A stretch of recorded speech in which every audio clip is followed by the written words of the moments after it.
Magandang araw sa atin mga kalingap. Mga kalingap, may update mula kay Dara at ibang kalingap angel sa Baguio. Tandang padamdam. Pero bago po yan mga kalingap, kung bago pa lamang kayo sa channel ko, baka naman po pwedeng pa-like and subscribe my channel para lagi po kayong updated sa aking videos. At huwag din po natin kalimutan mga kalingap na pakisuportahan ang ama ng kalingap na si Val Santos Matubang at Kalingap Rob Matubang, pati na rin ang viewers. Maraming salamat po.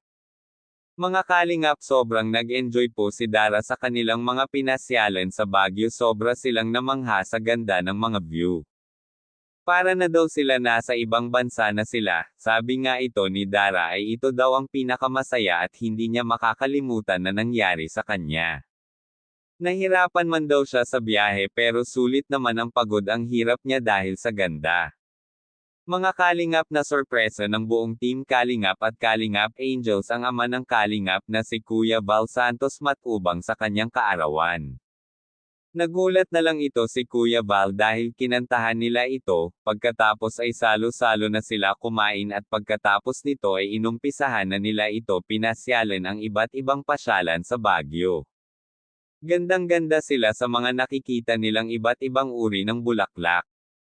Nagulat din ito si Dara dahil bigla sila ito sinuotan ng bahag kasama ang mga kapwa Kalingap Angels at buong team Kalingap. Bagay na bagay ito kay Dara ang damit na ito. Nag-TikTok din siya dito kasama si Joy. Kaya mga kalingap, hanggang dito na lang po muna ang ating update para kay Dara. Abangan natin sa susunod ulit na update kay Dara. Maraming salamat po. Kaya, hanggang dito na lang mga kalingap. Thank you for watching and God bless us all.